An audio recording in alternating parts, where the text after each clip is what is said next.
בוקר טוב, היום 5 לפברואר 2023, י"ב בשבט תשפ"ג, המרואיין זקי שפר בביתו בכפר החורש.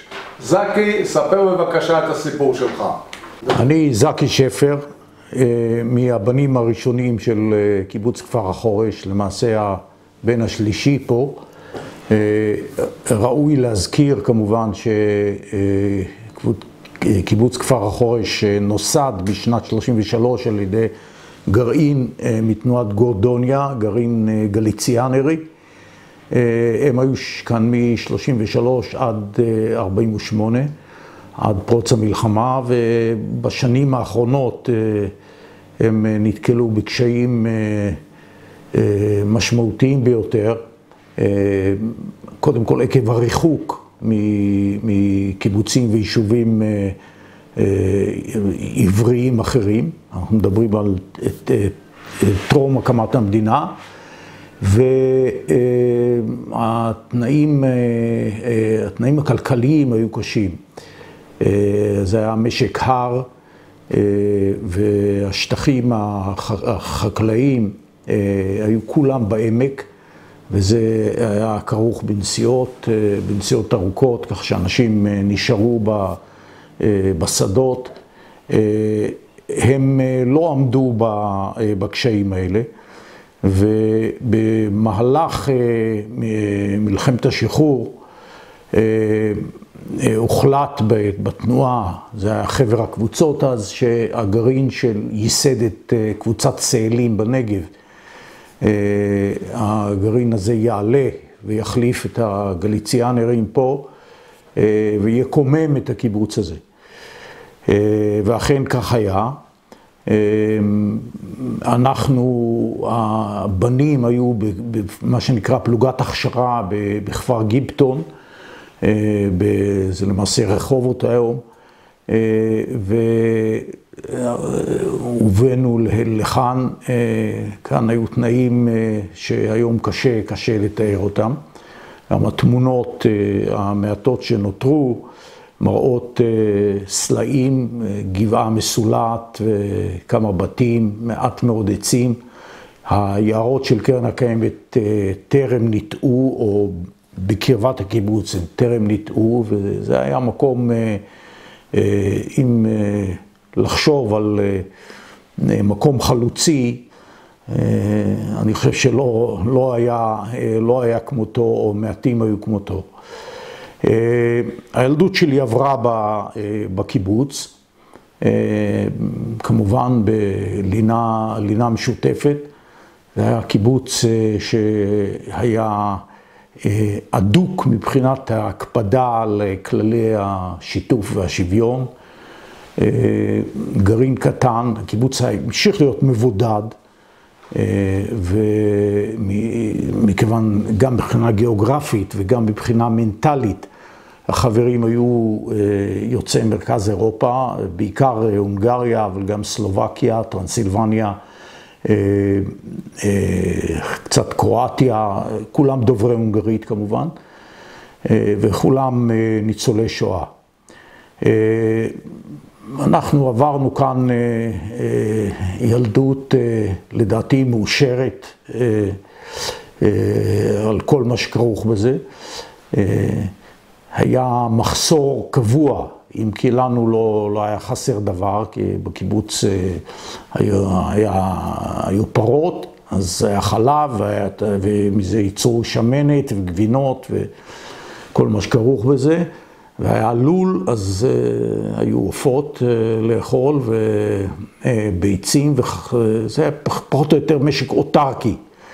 בתקופת הצנע, מה שזכור לי, שעם חמור וקרקרה, חברים היו יורדים לנצרת, המרחק מנצרת לכאן הוא 800 מטר, והיו קונים בשוק השחור, סוכר ושמן, טבק וכן הלאה.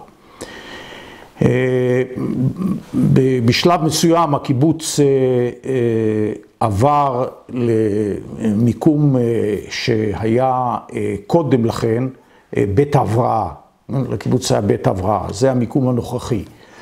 ובית הבראה עבר לנקודה שבה נוסד הקיבוץ.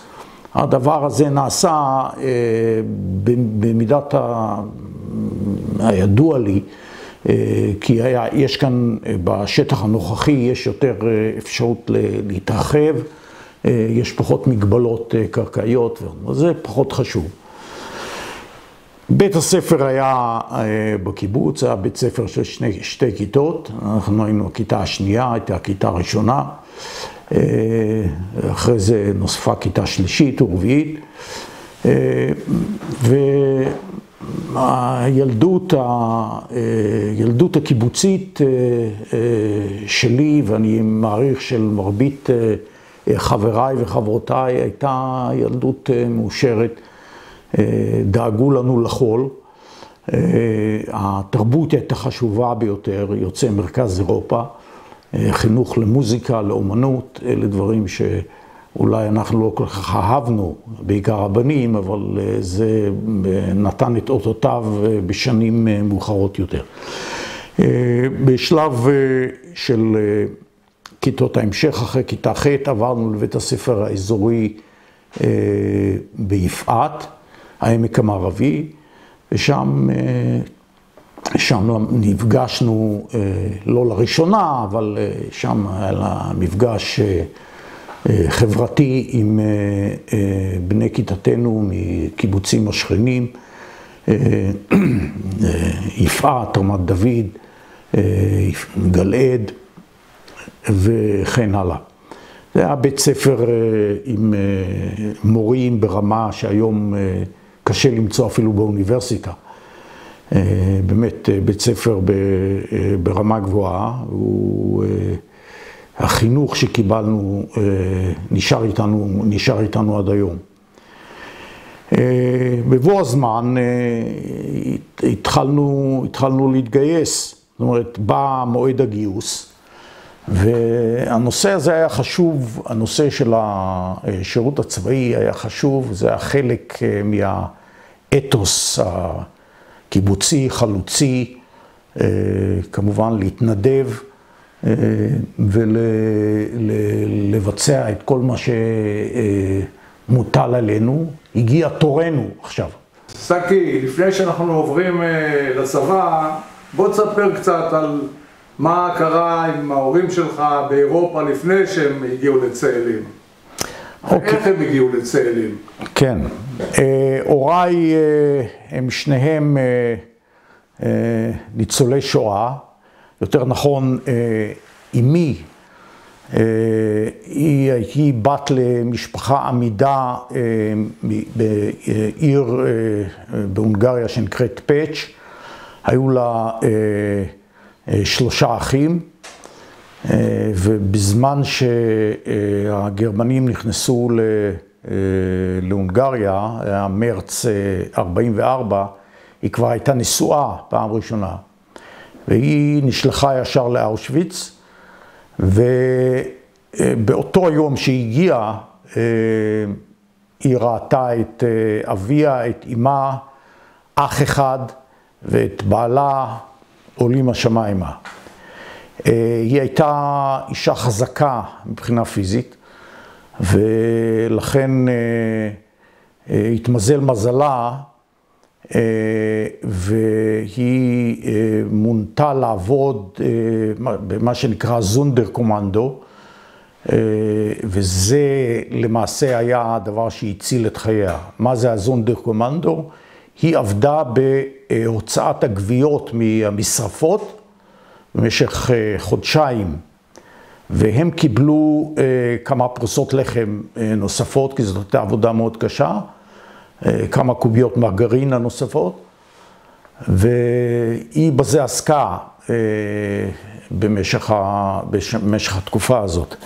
יותר מאוחר היא נשלחה לעבוד זה כבר היה לקראת סיום המלחמה, כן, סוף 44, תחילת 45, היא נשלחה לעבוד במפעלי קרופ עם שבויים צרפתיים, מפעלי תחמושת,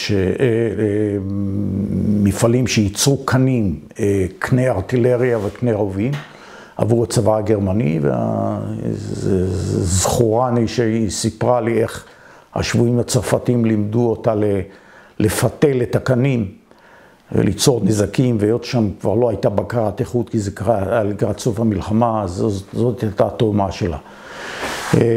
מבחינתה המלחמה הסתיימה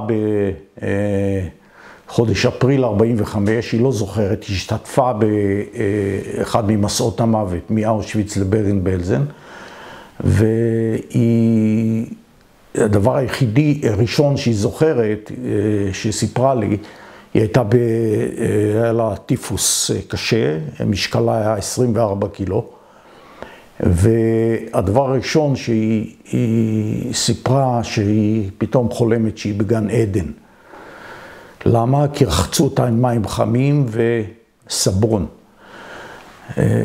דבר ושם איכשהו היא התאוששה במשך התקופה הזאת, ולקראת מאי או יוני 45 היא חזרה לעיר מולדתה, מכרה את הבית שלה, היה להם בית גדול, הייתי שם, ביקרתי באזור, בית עם כמה קומות, היה להם מפעל שהעסיקו איזה 30 עובדים, סמוך לעירייה, היא מכרה את כל העסק, שם היא פגשה את אבי.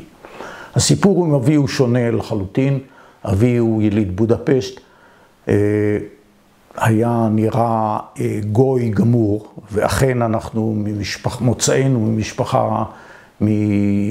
ממשפחה גרמנית מרגנסבורג, קתולים גרמנים, זאת אומרת 5 דורות ממני, זה היה איזה קתולי מרגנסבורג שפגש באיזה אלמנה יהודייה, והסיפור התפתח מזה, ולכן אנחנו מכירים שפר.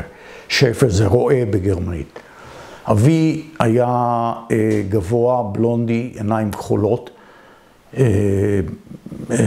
אף סולד, כך שאיש לא היה יכול לדעת שהוא לא יהודי.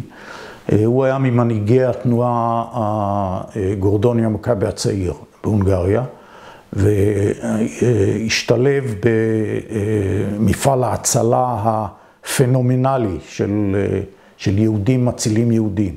זאת אומרת, כל תנועות הנוער החלוציות התאגדו ביחד והצילו עשרות אלפי יהודים ממוות, מגירוש לאושוויץ או ממוות ירי בדנובה וכן הלאה.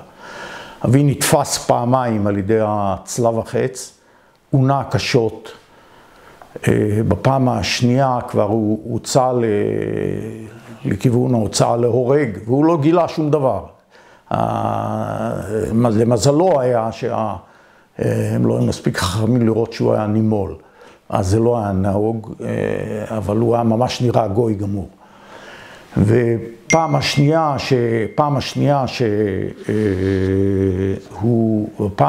שהוא נתפס, הוא עונה קשות, ומי שהציל אותו היה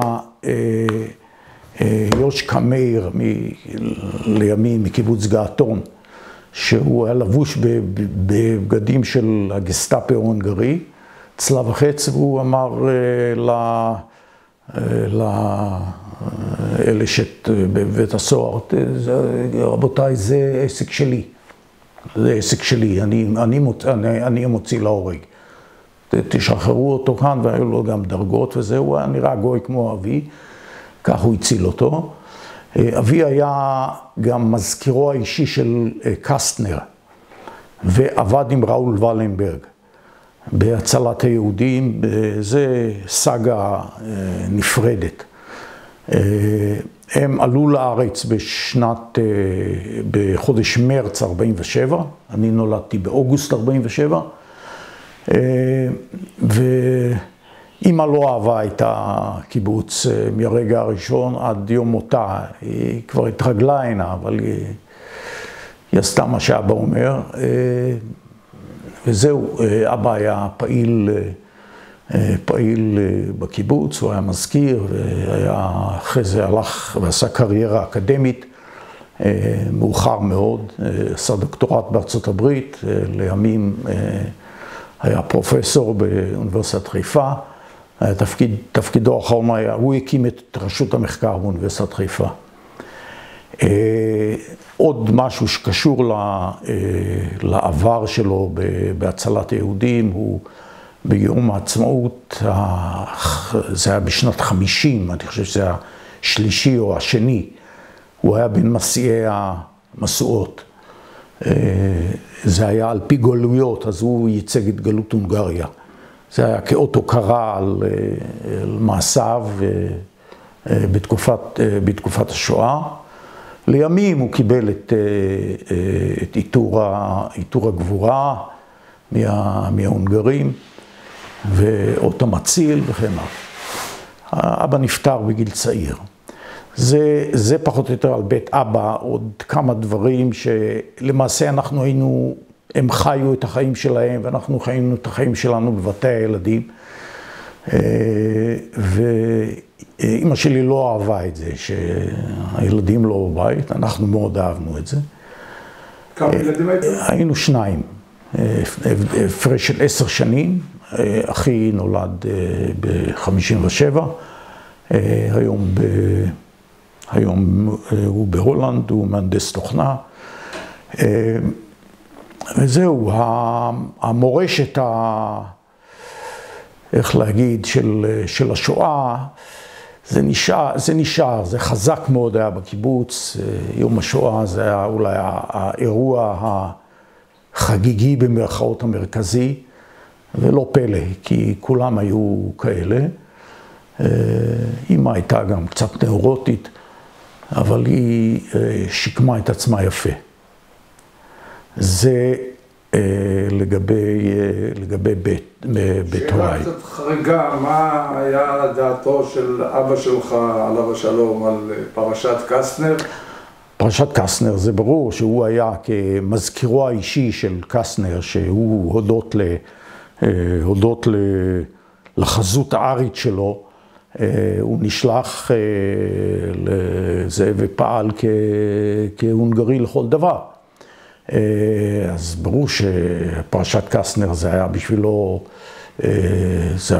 הייתה בשבילו מכה נוראית כשהוא נרצח. אגב, קסטנר, הקיבוץ כפר חורש אירח את קסטנר במשך חודש וחצי כאן, בתקופה שהתחילו לאיים עליו.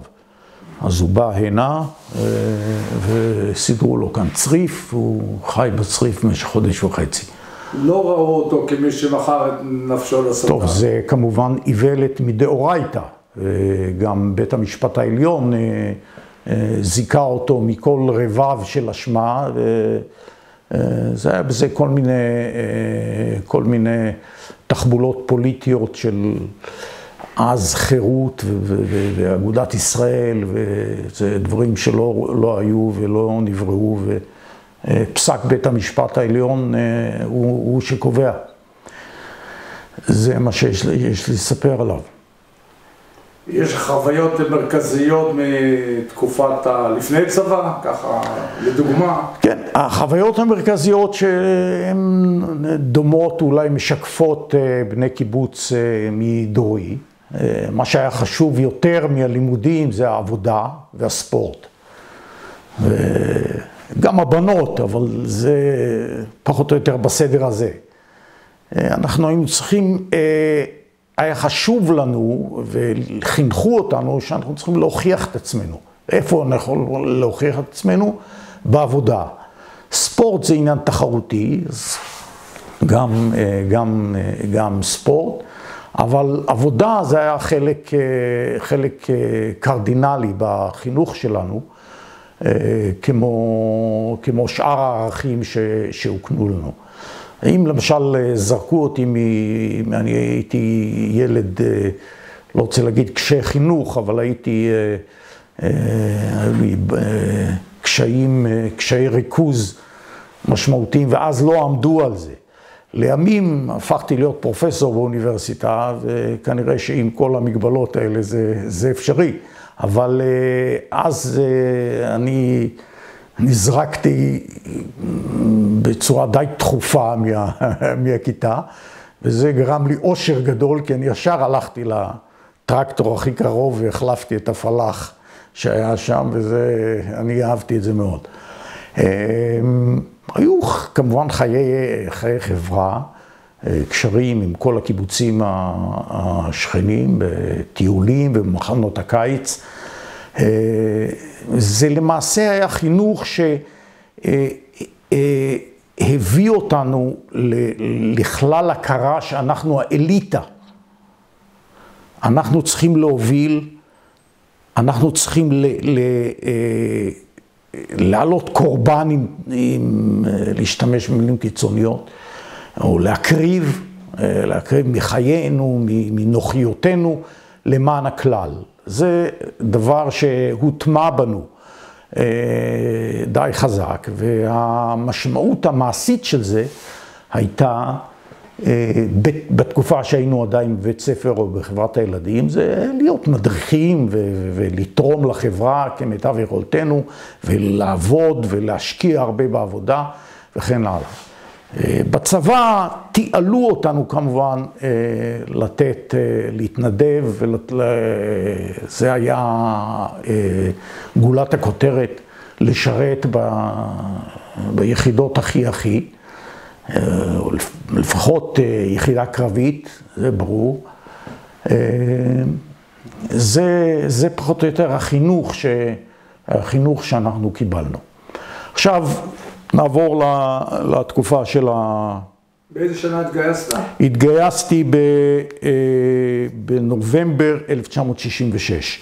עכשיו אני התגייסתי לצבא, בתקופה הזאת היה מה שנקרא ועדת ביטחון של, אז זה היה איחוד הקבוצות והקיבוצים, אבל היה גם בקיבוץ המאוחד ובקיבוץ הארצי, ומה שהם קבעו, בא נציג, דיבר עם הבנים, הוא אמר, אתה הולך לפה, אתה הולך לפה, לא היה לנו שום, איך להגיד, say בעניין הזה.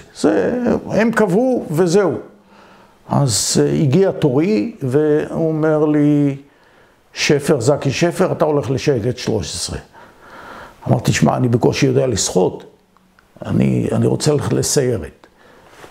אמרתי לו, שקד, או כבר לא זוכר, אני רוצה ללכת לסיירת. לא, בכלל מה, לא, אתה הולך לשייטת, אז טוב, הולך לשייטת, אני הולך לשייטת. אז אני עשיתי את המבדקים, כמובן עברתי, זה שיעור קטן לא היה לי שום קושי פיזי, כן? רק לא אהבתי את המים. המסע הזה מראש הנקרה, אני לא יודע אם עושים את זה היום, עם חגור צבאי ונשק וזה, היינו בסך הכל כיתה י"ב, חופש פסח של כיתה י"ב.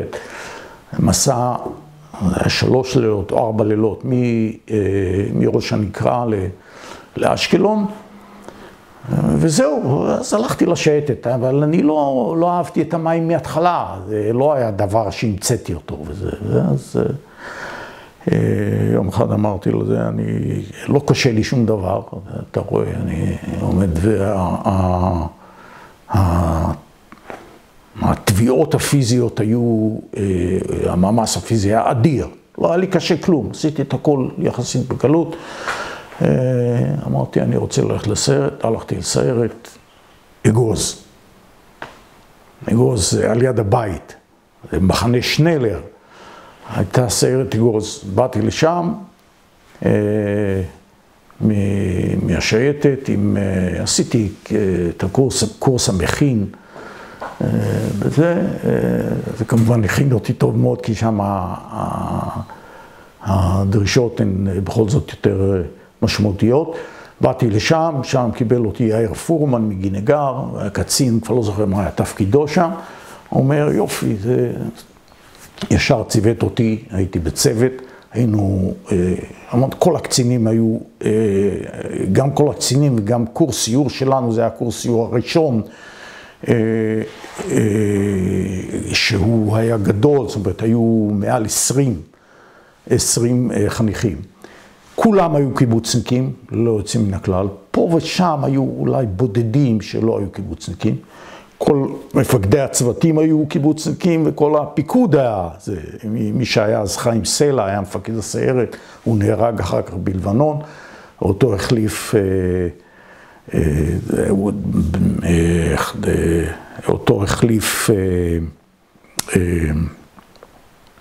שכחתי את שמו בתקופה הזאת, אבל אנחנו בסיירת, קורס הסיור הזה, מפקד הצוות שלי היה עמיקם דגני מקיבוץ דן, מפקד צוות אחר היה מבית השיטה, מהזורע. בקיצור, היינו כאן חבורה, קורס סיור לא פשוט. זה הרבה ניווטים והיה דגש רב על לוחמה, על כושר גופני, על יכולת קרבית וכן הלאה.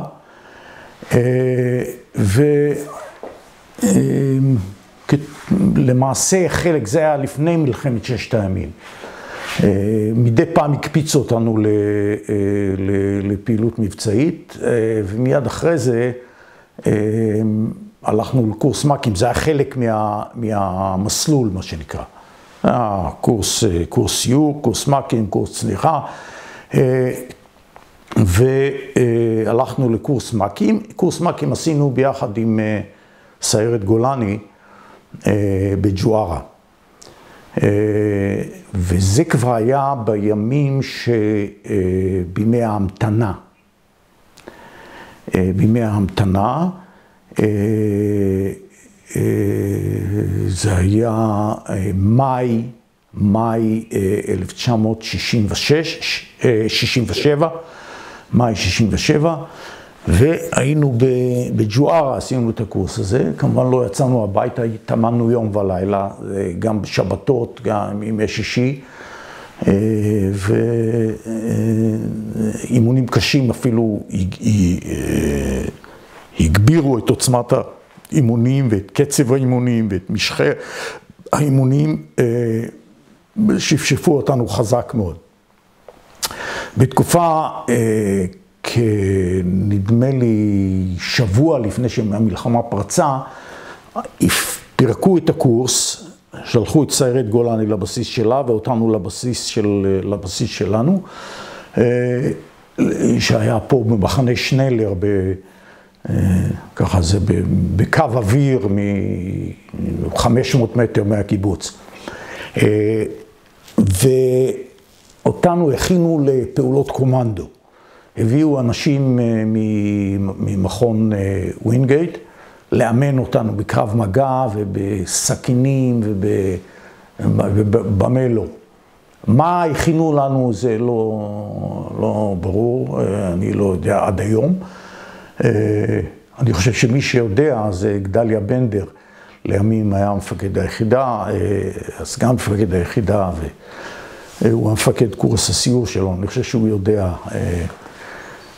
למה יהיה. ידעו אותנו כנראה לאיזושהי פעולת קומנדו.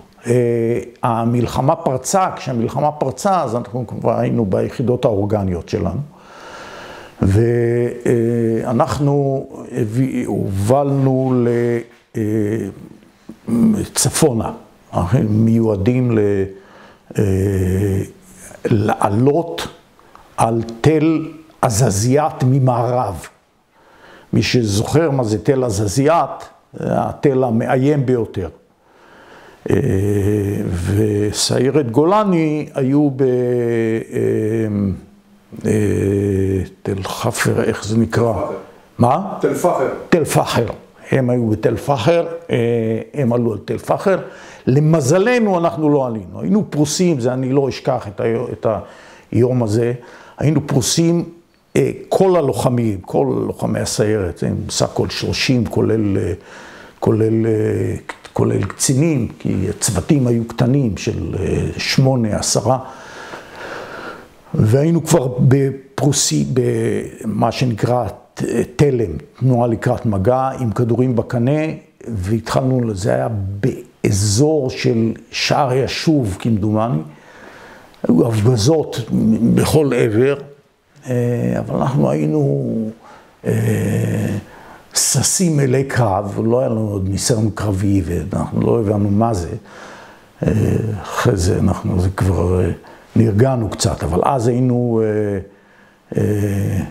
נרגשים ואמרנו, זהו, אנחנו הולכים עכשיו להפגין את כל מה שהתאמנו. ואני זוכר שפתאום אחד המפקדים אמר לנו לרדת, והיינו, לצידי היה מישהו מכפר החורש, ולצידי, משמאלי ומימיני היה מישהו מכפר החורש. אחד מיכאל ינאי, השני דני בארי, ולקחו אותם, אחד רחוק יותר, אחד שמאלה ואחד ימינה, משהו כזה. לימים התברר שהסיבה לזה הייתה, הם פתאום עלו על זה, שיש 3 מקיבוץ אחד נמצאים ביחד, אז בקרבה והביאו אותם הלאה. בשלב מסוים אנחנו התחלנו ללכת, לא הייתי אומר להסתער, אבל התחלנו להתקדם. בשלב מסוים הורידו אותנו על זה, ראינו מטוסים מעלינו, מיראז'ים, ריקטו ומאחור הגדוד 51 תפס אותם, ממזרח את תל עזזיאת. אנחנו ירדנו להתארגנות שם במעיין, יש שם מעיין, אין שם היום אזור שיש, אזור נופש כזה וזה. ירדנו לשם לחורשת טל, ירדנו שם להתארגנות ועלינו כסיירת של חטיבה 8. חטיבה 8 הייתה חטיבת שריון, ועלינו עם הסיירת בקלעה, שהגענו לקלעה, מוצבי קלעה, הסורים היו, לדעתי, קשה לי מאוד לזכור, אבל פחות מ100 מטר מאיתנו, והם היו עליהם יתרון גובה. ואנחנו לא ירינו, בשלב הזה לא ירינו. פתאום אנחנו רואים יעפים של זה.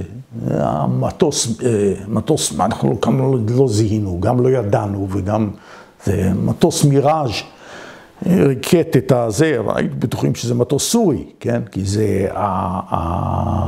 הרקטות שלו והירי שלו היה מרחק של עשרות מטרים מאיתנו. איך הוא זיהה את הכוחות, זה עדיין לא ברור. בקיצור, זה נגמר. למחרת התקדמנו לכיוון קונטרה. לא היה בדרך שום דבר שמחייב שהוא איזשהו אזכור. אני יכול להגיד שאני הייתי בג'יפ הראשון שעלה על מה שנקרא תל אביטל, תל אבו נידה. עוד קודם היינו בין הטנקים של חטיבה 8 שהפגיזו את קונטרה, היינו שם בשער, ואז לקחו אותנו לכל מיני חוליות, לכל מיני משימות. עלינו לשם, אני זוכר שהגענו למעלה, אני אפילו זוכר מי היה בג'יפ, אני הייתי המקלען, ועמיקה מדגני מדן היה המפקד, והנהג היה פרשקולניק מאשדות יעקב איחוד. מאוחד, סליחה. הגענו לשם, הסורים ברחו. עכשיו, כשהגענו לשם, הפרימוסים דלקו, הכל היה זרוק שם, כולל כלי נשק וזה, ואנחנו היינו להוטים ככה אלי קרב, שאלתי, עמיקה, הוא אומר, תציב את המקלעון, זה היה מקלעון אפן עם דורגל כזה, צית ותירה בהם, לא ידענו, יברחו, לא יברחו, יחזרו, ראיתי, אי אפשר היה לראות שם היה אש ועשן התארגנו למנוחת לילה, זה היה די קריר שם, אני זוכר.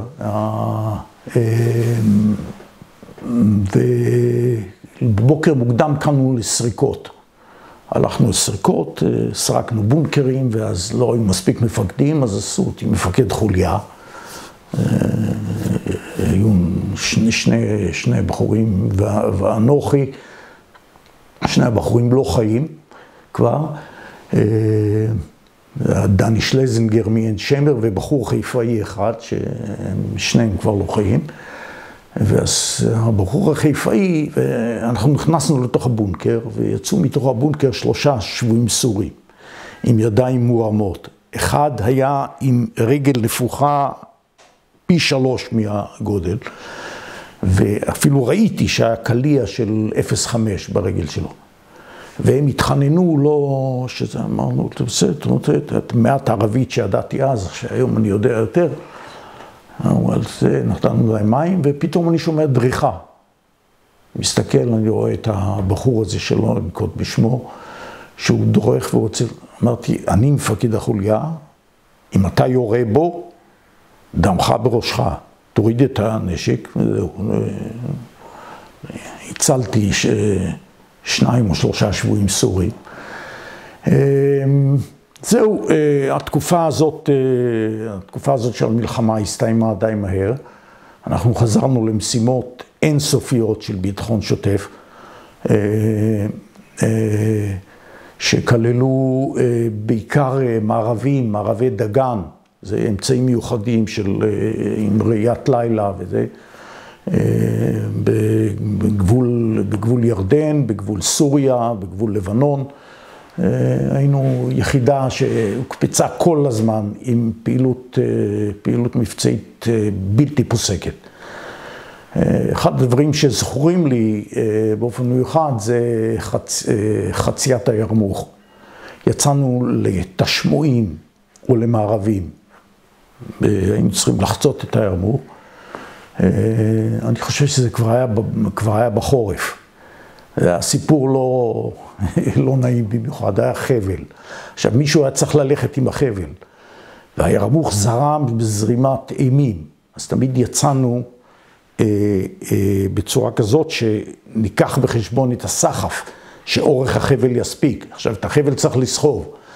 היה לי כושר כנראה לא רע, והיות ואני באתי מהשייטת, אמרו זקי, אתה לוקח את החבל. עכשיו, במסדר היציאה היינו צריכים לסדר את הסכינים, זה היו, אני לא יודע, זה פיגיון או זה אישי במידה ונצטרך. אני זוכר, היינו צריכים ללפף את זה עם זה נקרא איזולר בנד על הרגל. אמרתי, אם הייתי צריך להוציא את זה, איך צריך להוציא את זה, אבל הייתי ככה, כל לילה יצאתי ככה. ועם החבל הזה, כמובן שנסחפתי, אתה מגיע לצד השני, בקר, ואין לך מה לעשות, ואתה שעות שם. עד שעולים וזה, את זה עשינו, היה לילה. עשינו את החציות האלה, את השמועים ומערבים. יותר מאוחר הלכתי לקורס קצינים.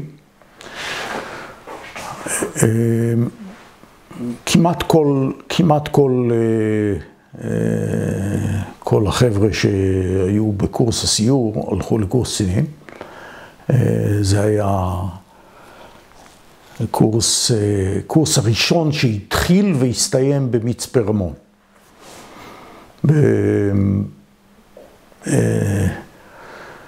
וזאת הייתה חוויה, כמובן, חוויה מאלפת. זה כל האנשים שבאו מהסיירות הפגינו את מה שהם יודעים, והצנחנים את מה שהם יודעים, וזה היה קורס חיר, מה שנקרא. קורס של חצי שנה.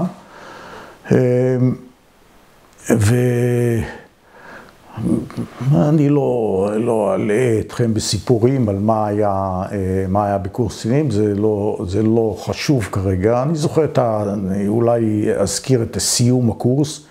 סיום הקורס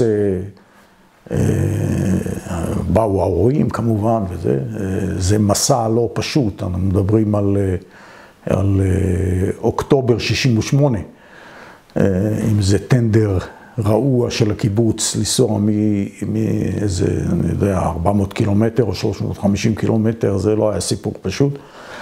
אבל ההורים באו, ואני לא ראיתי אותם, גם לא התייחסתי אליהם יותר מדי. לימים אמא אמרה לי שאבא, שאדם קשוח מאוד, כשהוא ראה שחושפים לי את הדרגה, אז הוא אמר, זה מרגש אותי עד היום, הוא אמר, אני ניצחתי. אחרי כל מה שהוא עבר, ואלפי היהודים שהוא הציל וזה, את זה אמא סיפרה לי, לא הוא. אני רואה את הבן שלי פה, מסיים קורס קצינים,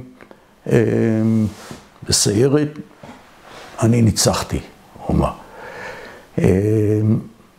חזרתי ליחידה,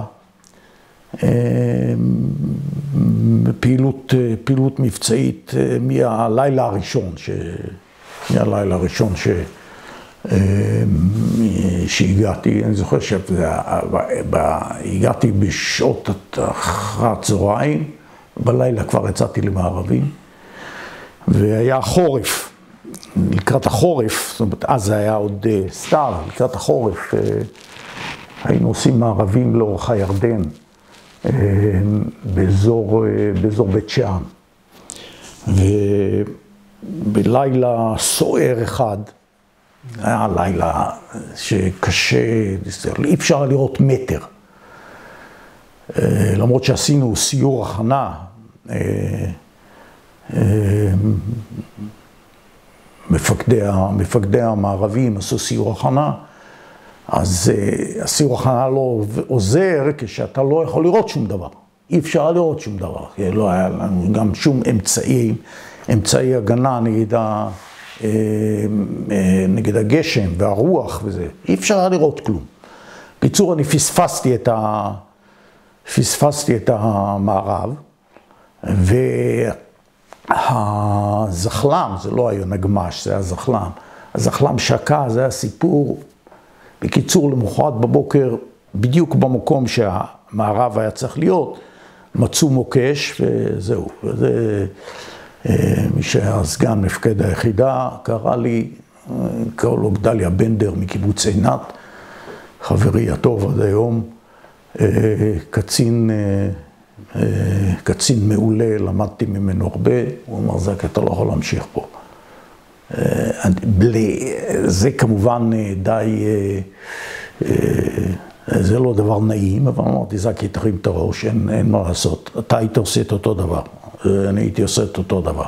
זה חוסר מזל, הוא צריך לתת, to be accountable, הוא צריך לתת דין וחשבון, זה לא משנה, רוח, גשם, לא ראו, כן ראו, לא היית יכול להגיע למערב, זהו.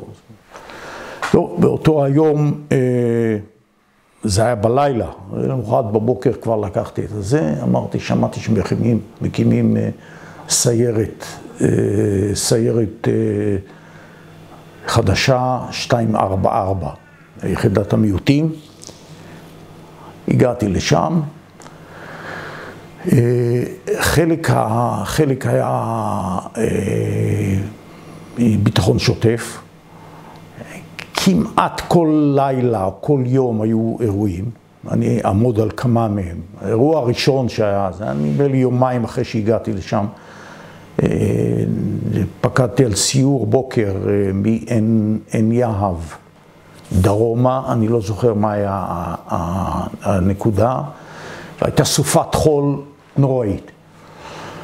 ואני קדימה עם הזחלם, גשש קדימה, אני פתאום שומע איזה רעש עמום כזה, בום, כזה. אמרתי, נעצור, נלך לראות מה זה. לקחתי 2 חיילים, תאבטחו אותי, אני הולך קדימה. אחרינו נסע נונון, מרחק של 50 עד 100 מטר. המרחקים האלה נשמרו כדי שלא לתת מטרה גדולה. והלכתי עם העוזי ככה למותן לחוץ, אני מגיע לשם וראי שהוא עלה על מוקש. מסתבר שאנחנו, הזחלם עבר, פיקשש את המוקש באולי סנטימטר אחד. כי ההוראה הייתה לנסוע בדיוק על הקוליס. ראיתי שמצב לא טוב, על חוטן בלי ראש, יושב. קראו לו גדי, אני זוכר, זה היה בנו של מנהל היקב בראשון לציון. הוא נהרג, אני ראיתי את זה על מקום, הוא היה בלי ראש וזה, חייל אחד קיבל היסטריה שם, קיבל ממני סטירת לחי על המקום, אמרתי, תפסו עמדות מסביב, וזהו, הודעתי שזה היה פינוי, באה מח"ט ומישהו מהפיקוד דרום, ואני זוכר שישבנו שם ופתחנו כשעוד המת היה לצידנו, אכלנו ארוחת בוקר שם עם 5, אבל זה היה גורל. אני רוצה לספר על עוד אירוע, היו הרבה אירועים. מי המפקד 244 אז?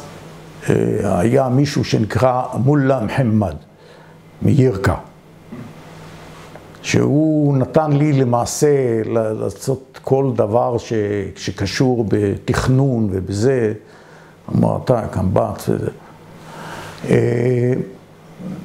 יום אחד הגענו בסיור בוקר, זה היה דרומית לעין יהב. בנחל זעף הקפיצו אותנו, יש חדירה של מחבלים למרדף. היו הרבה מרדפים, במרדף הזה אני רוצה לתאר באופן מיוחד. הכוח המוסק היה של שקד, 424, ואני הייתי מפקד הכוח הרגלי. הגענו לנחל זעף, זה היה אז, איפה זה בדיוק, זה קשה, זה יורד איכשהו, הוא מנקז את מחטה שרמון.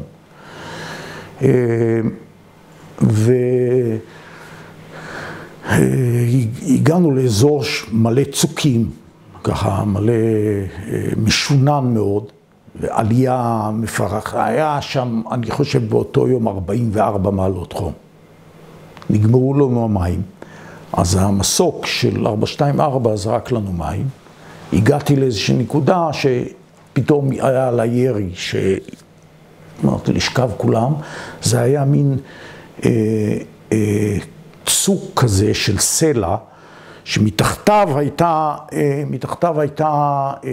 מערה בערך במרחק של 25-30 מטר. והירי היה בלתי פוסק. אני לא הייתי יכול לעשות שום דבר, אני הייתי הראשון. ואני מנסה לראות בעצמי, ולא הולך.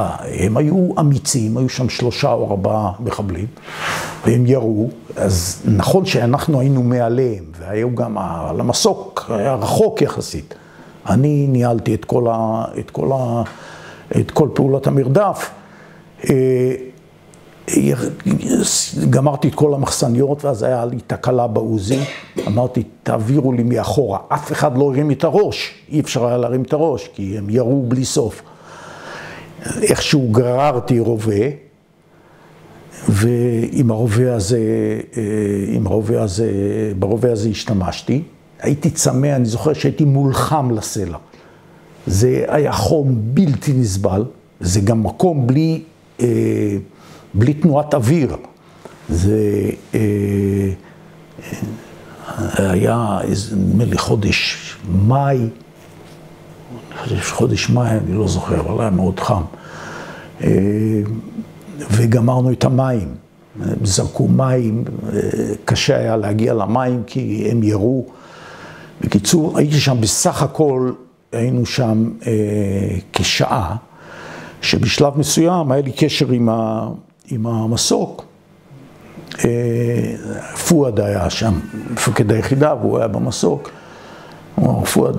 פואד אמר לי, אתה חייב לחסל אותם. אמרתי, אין דרך, אני לא אסתער ככה, כי הם נמצאים במסתור והם יגמרו אותם. חשבתי, דרך אחת, יש דרך אחת לעשות. אנשים הביאו לי רימונים, סידרתי 8 רימונים. התחלתי לזרוק ואמרתי, ועכשיו כשאתה זורק את הרימון, אתה צריך להתרומם, אין זה, הם ירו כמו משוגעים, איך לא פגעו, אני לא יודע, עובדה, אני עדיין שלם, ונדמה לי שזרקתי שם 3 רימונים, גם אי אפשר לקחת תנופה, אבל אמרתי, כי זה את כל הכוח שלך תן. וזרקתי רימון אחד, עוד רימון, ברימון השלישי, זה גמר אותם. ואז נחת שם המח"ט וזה, הוא אומר, זרקי אתה, אני צריך לתת לה צל"ש. אמרתי, אתה צריך לתת צל"ש, מה אתה היית עושה? היית עושה אותו הדבר. זאת פעולה, אחרי זה העבירו אותנו לצפון, בגבול לבנון. כל לילה היו עניינים באזור בירנית, היינו בססה. אני רוצה לספר על אירוע אחד שהיה אירוע מכונן, היינו כל הלילה שכבנו במערב, והם כנראה זיהו מערב שכן. היו שם איזה 5 מחבלים. הם היו במרחק של לילה כמובן, מרחק של 30 מטר מאיתנו. ולא הייתה שום דרך לזהות את זה, כי הם היו חכמים, לא ירו נוטפים. אמרתי, דבר אחד שיכול לעזור כאן זה ררנט. אמרתי את כל הפצצות ררנט שיש שם. אני זוכר את הררנט יורים מכאן, לא מכאן, כי זה נותן רטע. ויריתי את כל הררנטים שיש שם, אז בקושי הזזתי את היד, זה היה קשה. היה מצב של לא היה לנו מושג מה קורה. אחרי שהעיר היום, לקחתי את סמל, סעיד שרף, מחורפיש, שנפל בצור, באסון צור. והתקדמנו שנינו בעלייה, באזור סבוך ביותר. אמרתי, אנחנו מוכרחים לאתר את המחבלים האלה. אין, יש כאן מחבלים ב100%. והלכנו, זאת היה ממש עלייה תלולה. כמובן, עם כדור בקנה, היינו מרחק של 4-5 מטר אחד מהשני. והיו שם, בדיעבד, ראיתי 2 מחבלים. היו שם 2 מחבלים, ופתאום אני מרגיש חום. כאן, מה זה היה? הם ירו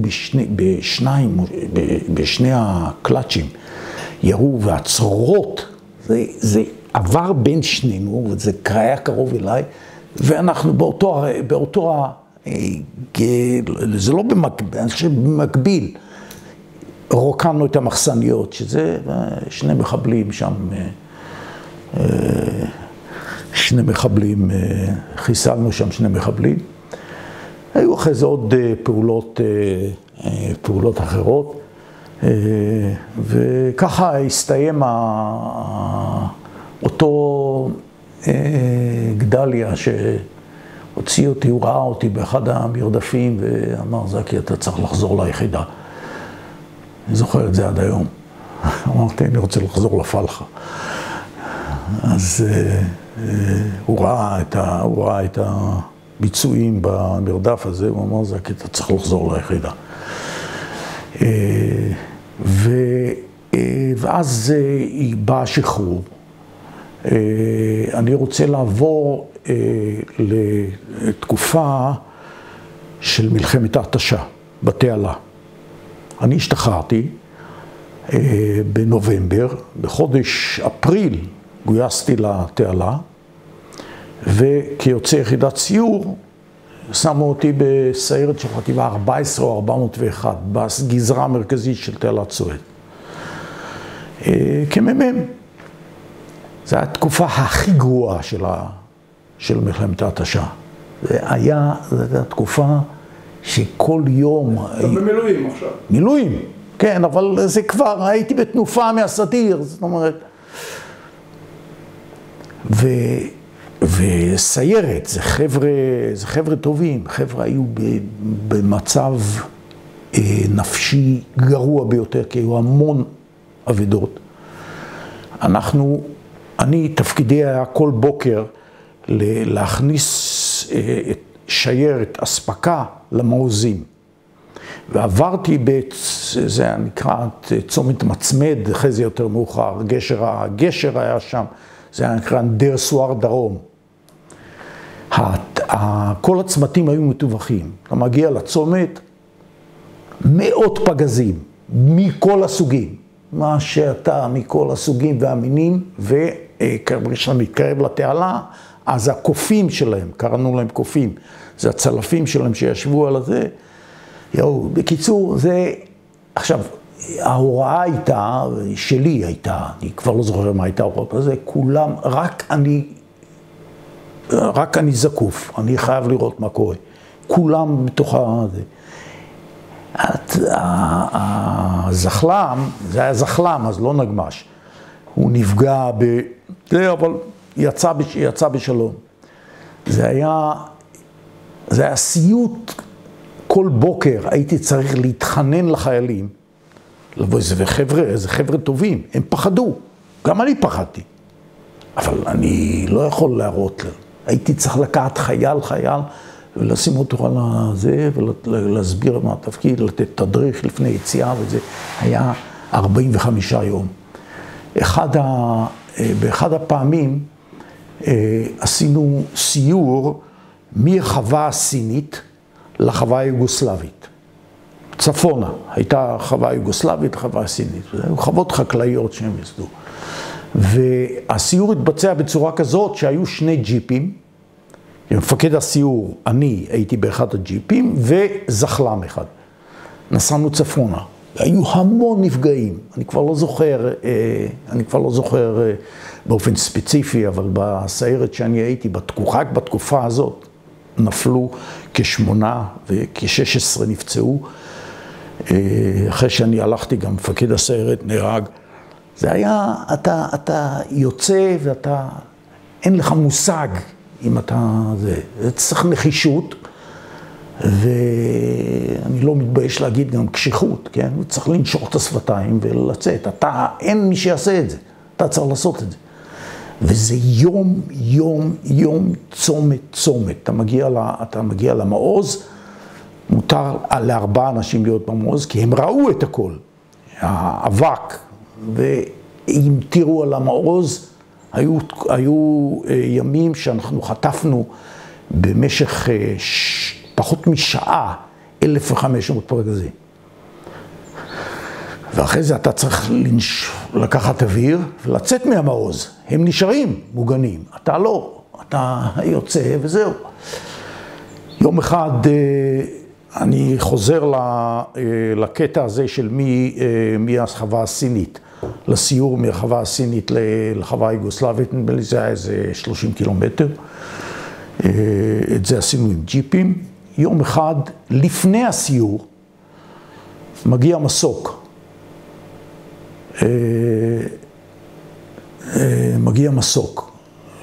מן המסוק יורד אלוף הפיקוד, אריק שרון. טוב, בסדר, שואל, הוא בא ככה, מי מפקד הסיור? אמרתי, אני. אז הוא אומר, איך קוראים לך? אמרתי, זקי שפר. הוא אמר, איך קוראים לך? מאיפה אתה? אמר, זקי שפר, מקיבוץ כפר חורש. הוא אומר, זקי, אני מצטרף לסיור. כחייל, לכל הסיור, תוריד אחד החיילים. אסור היה לעלות על הזחלם, יותר ממספר מסוים של חיילים. הורדתי את המגיסט, אמרתי לו, אני מפקד שלו, אז אמרתי לו אריק, לא אמרתי לו מפקד, אמרתי לו אריק אתה המגיסט, אתה מסתדר, יש שם, צריך להחליף, אמרתי לו, צריך להחליף קנים, כי הקנים מתחממים, אנחנו יורים המון. בסיור כזה אנחנו יורים לפעמים 6-7 ארגזי פעולה. עלה, חיפשתי זה, לא עולה השכפ"ץ עליו. הוא היה לא רזה, אריק. בסוף אני קשרתי לו איכשהו את השכפ"ץ של הזה, שם את הקסדה, עלה, ישב, הוא אומר, אני לפקודתך מהקטע הזה עד לרגע שאנחנו רואים, מה שאתה אומר. עכשיו, זה הרבה עבודה של מכות על הכתפיים. הרי לא שומעים שום דבר, מכות על הקסדה. ימינה, תסיט את הקנה ימינה, שמאלה, כי רק אני עומד. מכה על הקסדה, חדל. ואת זה עשיתי 10 פעמים, והוא תפקד בצורה בלתי רגילה, נחוש, מדויק, הזיע כמו אני לא יודע מה, וזה, ומילה אחת לא הוציא. עכשיו, המגיסט היה עם הפנים מערבה, אנחנו נסענו צפונה, אז החזית הזחלם הייתה, זה זחלד היה צפונה, אז הוא היה בצד מערב, נגמר הסיור, הוא אמר, בסדר, הבנתי, שלום זקי. מהיום שלמחרת, במקום הג'יפים היו טנקים. אז אני יכול להגיד שהיום אני אולי האדם היחידי שעדיין חי, שפקד על אריק שרון בקרב. זה היה לפחות 1.5 שעות. זכית. מה? זכית, אני אומר. זכיתי, כן. טוב, אני אעבור, היו עוד אירועים, אבל אלה פחות או יותר ההיילייטס של הסיפור של מלחמת ההתשה. שנה אחרי זה גויסתי עוד פעם, עדיין לא הציבו אותי ביחידה, זה היה 71, והייתי מפקד מעוז, גם בגזרה המרכזית של התעלה. יום אחד זה היו לנו משרוקיות. משרוקית, אתה שורק, אז אתה שומע יציאה, כדי שכולם ייכנסו לזה. שקט ושלווה, כי זה היה בתקופת הפסקת האש. יום אחד אני במקרה עליתי למגדל תצפית, ופתאום אני רואה מרחק של אולי 3 קילומטר, כדור אש ענקי בשמיים, זה היה בשעה 9 מבחינתי, שמאלה כדור ענקי של זה היה סטרטוקרוזר של חיל האוויר שהמצרים, ואז הפסקת האש נשמרה עוד, אבל אני לא יודע מה היה בדיוק, זה מטוס ששימש למודיעין, כן? אם טיל הורידו, כמובן שאני שרקתי בזה, כי במצב כזה, אני הייתי כבר, היה לי ניסיון של ההתשה של שנה קודם, כל החיילים שהיו שם לא היה להם. גירשתי את כולם פנים, אף אחד לא יוצא, 4 אנשים מקסימום בחצר המעוז. זה היה הדבר שחתם את הביקורים, מאז לא הייתי בתעלה.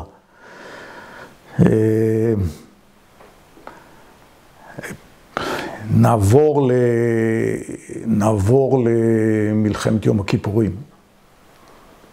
מלחמת יום הכיפורים, כבר 2 לפני זה, מיד אחרי האירוע הזה בשנת 71, הוצבתי ביחידת חי"ר כמ"מ. זה חטיבת הגולן, אני לא זוכר את מספרה, 820. אני גם לא זוכר מי היה המח"ט, אני יוצבתי לגדוד 32. גדוד 32 היה,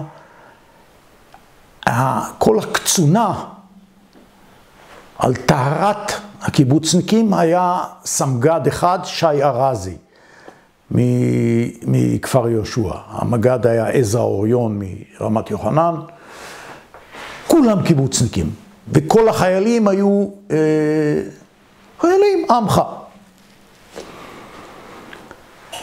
עשינו פעולות של ביטחון שוטף וזה, מה שזכור לי זה שירות מילואים, זה היה עוד, סליחה, לפני שהוצבתי. היו חסרים, גדוד 890 תפס, של הצנחנים תפס את דרום רמת הגולן, והיו חסרים להם קצינים. אז גייסו קצינים שעדיין לא הציבו אותם. זה היה לפני הצבא. אמרו, זקי, אתה מסיירת, אתה מצטוות לצנחנים, אתה גם צנחן. זה היה באוגוסט 73. באוגוסט 73 הגעתי לשם, אני חושב שלמג"ד קראו שחם, למדתי ממנו הרבה. היה סדר יואב שחם. נדמה לי שיואב, שחם קראו לו. וקיבל אותי יפה, וזה, עבדנו קשה, סיורים ביום, מערבים בלילה. זה הייתי מ"מ צנחנים, כמו זה גם. בגיל לא הייתי רחוק מהם. דבר אחד שמתי לב, זה אדישות של הדרג שמעלינו, דרג חטיבה.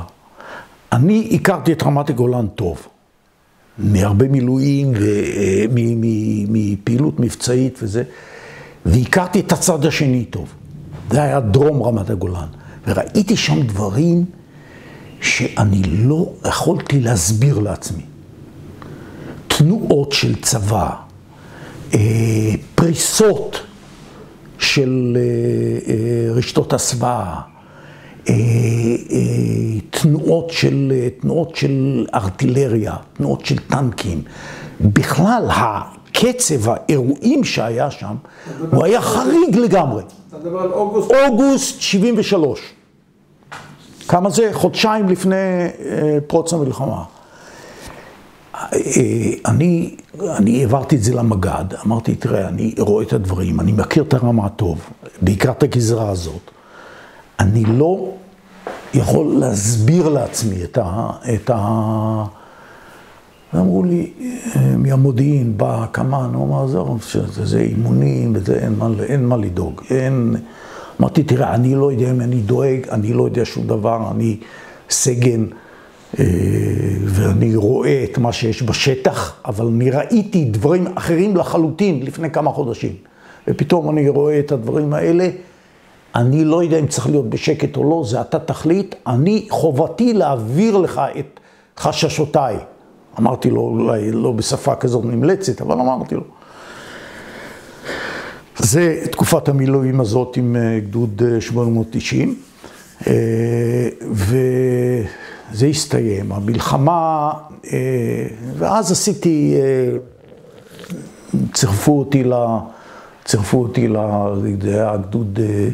לגדוד 32 בחטיבה 820, המ"מ היה דני ברייר מקיבוץ שער הגולן, וכבר אמרתי, המג"ד היה עזרא אוריון מרמת יוחנן, ושי ארזי מכפר יהושע היה הסמג"ד. כל המ"פים גם היו קיבוצניקים, כל הקצינים גם. ואז פרצה המלחמה. שירות מילואים לפני זה לא רלוונטי, עשינו, נדמה לי בספטמבר עשיתי עוד תקופת מילואים, ואז פרצה המלחמה. ערב המלחמה, איפה היית? ערב המלחמה הייתי בבית, אבל הבנו שיש זה, ואנחנו, טלפנתי לקצינת קישור מדי פעם, פה בקיבוץ הציבו אדם שאחראי על תקשורת בין החברים, וזה 24 שעות הטלפון היה מאויש, שלא היו טלפונים ניידים, וגם לחברים לא היו טלפונים בבית. אז היו רצים, שהיו רצים בין המזכירות ואז אני זוכר את 1:45 היה, זה היה 6 לאוקטובר, 1:45, אני זוכר את הסקאדים שנחתו, זה זעזע גם פה, בגבעת וברמת דוד, על הגדר, ברמת דוד. אמרנו, זה המלחמה פרצה. אז טלפנתי לקצינת קישור, אמרה, זקי, תהיה בכוננות, כרגע אל תבוא, תהיה בכוננות, תלך לישון עם מדים. הלכתי לישון עם מדים.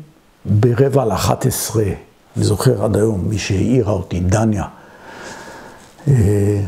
כבר לא בקיבוץ, זקי, תגיע מיד ליחידה. עכשיו, מפה לצאת, שנת 73, זה לא, אני יודע, שאתה מדבר על בית שערים, אתה בכל זאת על כביש, איך שאתה אומר, פה אתה תקוע. כיוון נצרת. כיוון נצרת. אז היו נהגים תורנים שהיו בכוננות עקב המלחמה שפרצה, ואז לקח אותי אחד הנהגים הוא היה בתורנות, הוא היה מנהל המאפייה, יצחק בן יהודה. הוא לקח אותי לצומת שפרעם, מעד כאן, הוא אמר, החזיק לי את היד, אמר, זקי, שמור על עצמך. ותפסתי טרמפ עם משאית תחמושת, שנהג בה מישהו בערך בגילי היום. פשוט לא יאומן, זה לקח, והוא נסע לראש פינה, הפלא ופלא. זה לקח 6 שעות להגיע, כן, עם האופניים שאני רוכב היום, הייתי מגיע יותר מהר. הגעתי לשם, דווקא לא היה בלגן. החטיבה הייתה מסודרת, היו ימ"חים, היה ציוד. מה שהיה חסר לי, אני הייתי סמ"פ. מה שהיה חסר לי שהמ"פ לא הגיע. עד היום אני לא יודע, 3 ימים הוא לא הגיע. עד היום אני יודע למה לא, אני לא שאלתי. אחרי 3 ימים הוא הגיע, אז אני לקחתי את הפיקוד על הפלוגה. הלילה הראשון הלכנו להתחפר במטעי התפוחים של קיבוץ מחניים. בשוחות אישיות. חפרתי שם, אני יודע, לפחות מטר עומק, וזה, אז הייתי 1.88 מטר, עכשיו קצת פחות. זה צריך שוחה יותר גדולה. והלכנו לישון שם, סידרנו, כל הגדוד היה שם, חוץ על כמה דונמים וזה. סיפרו לי שב2 הייתה הפגזה, הסורים הפגיזו, הם כנראה איתרו את המקום, היו 3 פצועים וזה, אני לא זוכר כי אני ישנתי. בקיצור, החלק הראשון של המלחמה עבר, לקחו אותנו לגשר בנות יעקב. בגשר בנות יעקב, התפקיד שלנו היה למנוע או לאבטח את הגשר, זה היה הגשר הכי חשוב לרמת הגולן, בפני התקפת קומנדו סורית. היינו שם וזה, הרבה מה לעשות שם, חוץ מאשר לשמור, לא היה שם שום דבר מיוחד. רצינו להצטרף לאקשן. למעשה כל המלחמה הזאת עברה, אחרי זה העבירו אותנו לגזרה הדרומית של רמת הגולן. אני זוכר שאנחנו החלפנו את גדוד 50. גדוד 50 היו מוצבים בגזרה הדרומית של רמת הגולן. יאיה היה המג"ד. הם היו שבורים ואנחנו החלפנו אותם ותפסנו קו שם. החלק הזה של המלחמה. אחרי שהרמה שוחררה. אחרי שהרמה שוחררה. הרמה, לא החלק בתקופה הזאת, כשהגענו, זה היה אחרי שבועיים של זה, עדיין לא הייתה הפריצה של מוסא פלד לכיוון צפון והמובלעת.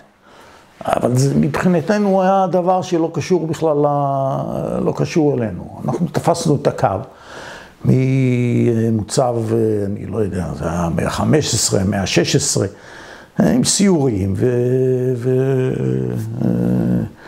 והחזקת המוצבים וכל מה שכרוך בזה.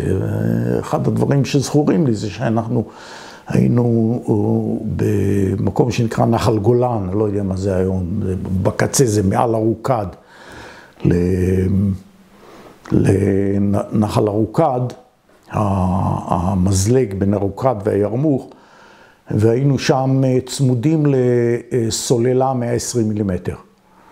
ואנחנו חטפנו שם אש נס, אני לא יכול להסביר איך אנחנו שלמים שם.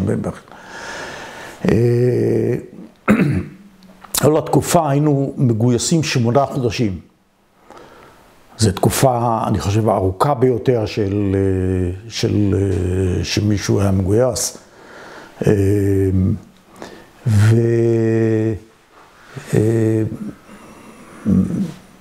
הלכו לנו 3 חיילים. כן, בסיורים נפגעו, גם נפצעו. אני בעצמי, אני הייתי במחנה רפיד.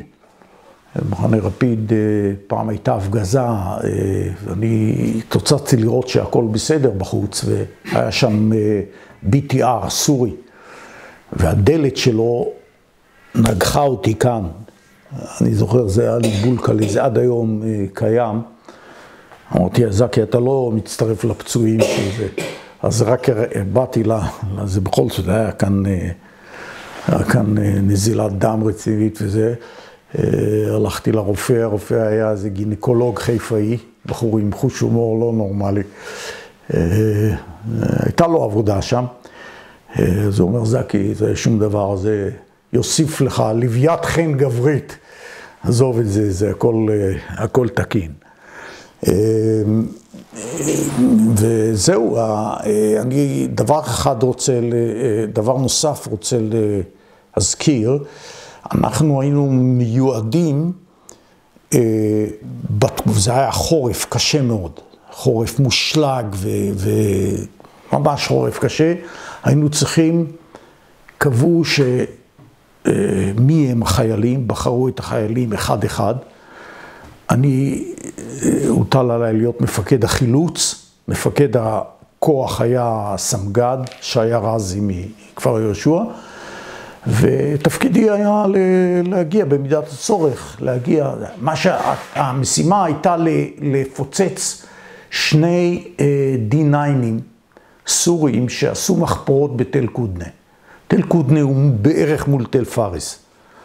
היה מקום חורבן ומסוכן, וזה מי שמכיר ועבר את הגזרה הזאת יודע שזה, שם אכלנו הרבה קש. וזה היה התפקיד. עכשיו, מפקד האוגדה היה רפול. וערב הפעולה, הוא בא ועשה תחקיר לכולם. כמובן, מפקד הכוח ולמפקד החילוץ. עכשיו, היה צריך ללמוד את הציר, כל סנטימטר ללמוד את הציר. עכשיו, את הציר למדתי פיקס, אין זה, אני גם הכרתי את השטח טוב. למדתי טוב. מה שלא יכולתי לזכור, זה שמות הקוד של העיכול הזה, של הוואדי ושל העץ הזה. זה היה אפרסק ורימון, בא רפול, מי מפקד החילוץ, אני מצביע, כן, בוא בבקשה, מי אתה ומאיפה אתה? אז אמרתי לו, אני זקי שפר, מכפר החורש, מעליך אני. הוא נזכר שכפר החורש זה מעל תל אנשים. טוב, הוא עשה תחקיר, הוא ראה שאני, הוא עשה על כל מטר בדרך, הוא ראה שאני זוכר. אמרתי לו, רפול, אני מתבלבל עם הפירות האלה. אני זוכר את הציר, אני אקח את הכוח אם יהיה צורך, ואני אגיע למטרה. את הפירות אני לא זוכר. זה בסדר, זקי. עכשיו, אני רוצה לקפוץ, אני חושב שזה היה עוד... יש לי שאלה לגבי... עוד אירוע, כן. אמרת שבהתחלה הוצבתם על הגשר, גשר בית יעקב. נכון. להבטיח אותו. זה היה באיזה שלב של המלחמה? זה היה ממש בהתחלה. אתם נתקלתם בכוחות הנסיעה? לא נתקלנו בשום כוח. נסוג של צה"ל. במידת מה, אבל לא היה שם... היו הרבה שהתנגזו בראש פינה. כן, כן, כן. כולם עברו דרך שם. אני לא זכור לי. זה היה ציר, תראה, פלוגה, גשר, זה בסך הכל גשר לא גדול. זה פלוגה שלמה מאבטחת אותו, זה היה... ייחסו לזה חשיבות עליונה. ואנחנו לא זזנו, אני לא זוכר כמה זמן היינו שם, לפחות שבוע. אני רוצה איזשהו אירוע שהיה,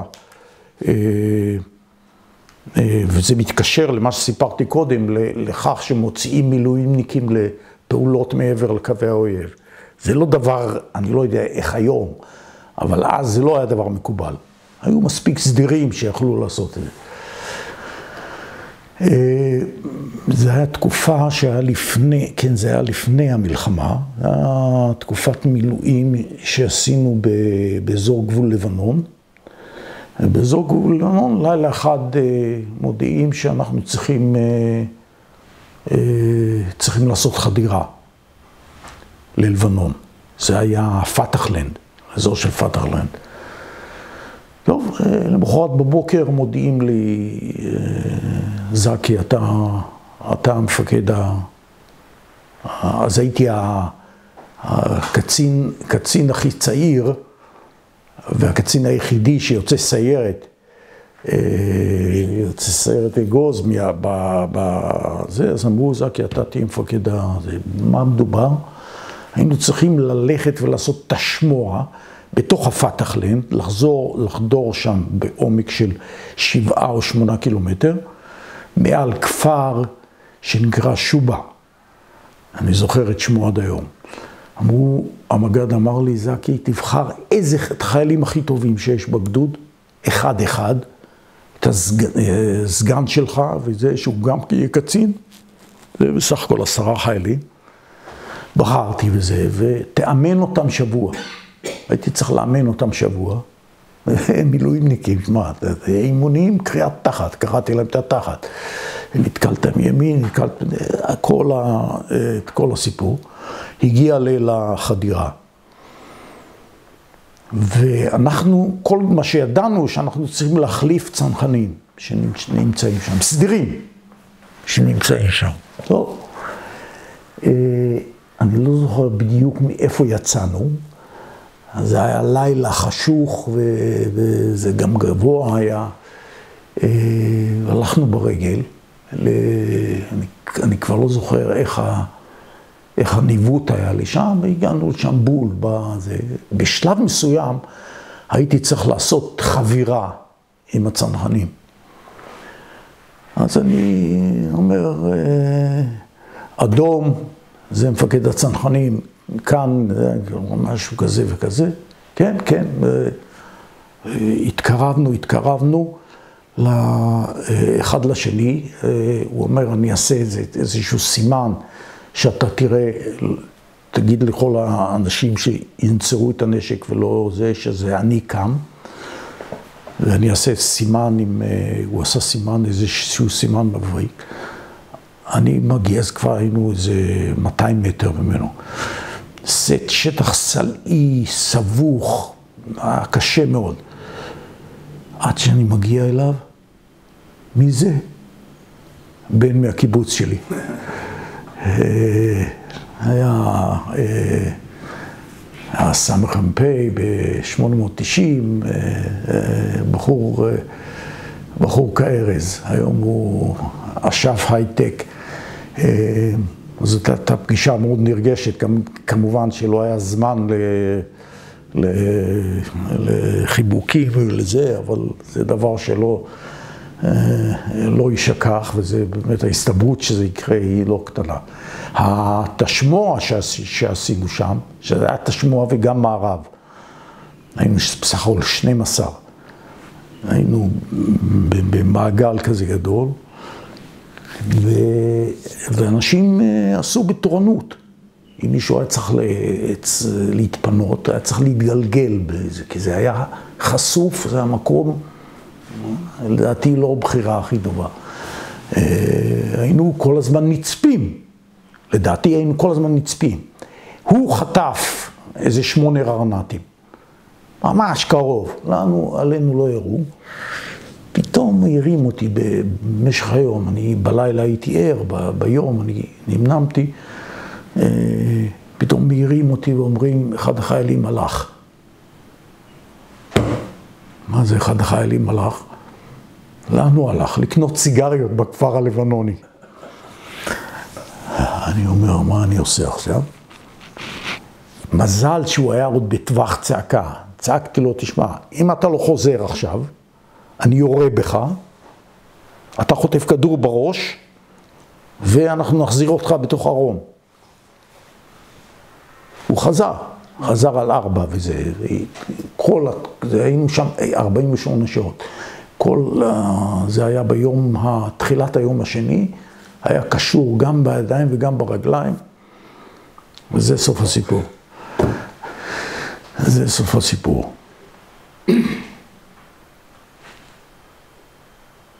לא, התחילה האזרחות. התחילה האזרחות. חזרתי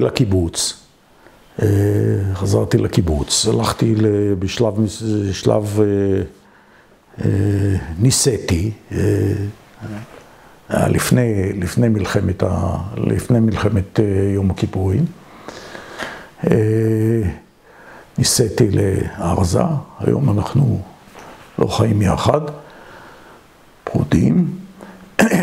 יש לנו 2 ילדים, הבן הגדול הוא בכיר בחברה קטנה שנקראת אפל, בקליפורניה עם 3 נכדים, והבת נשואה למדען, היא בעצמה גנטיקאית, נשואה למדען בכיר במכון ויצמן, גם עם 3 נכדים.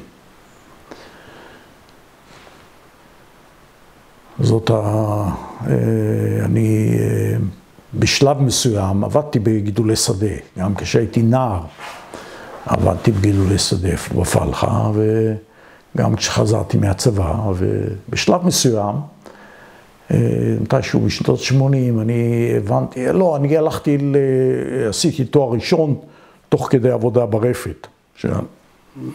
בלילות חלבתי, ביום הלכתי ללמוד, עשיתי תואר ראשון.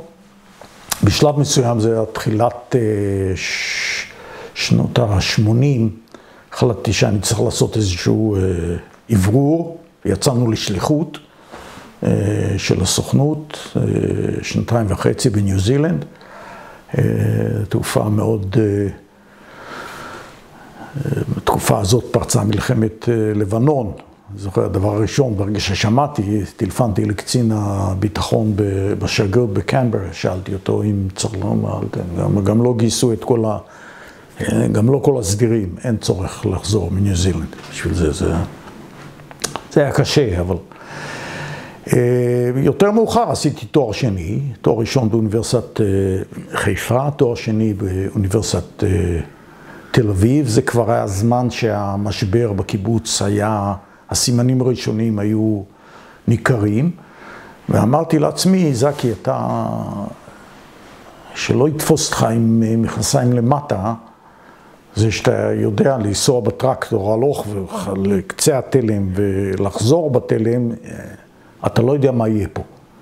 אמרתי, אני אעשה תואר שני במנהל ותקצוב, באוניברסיטת מסגרת החוג לכלכלה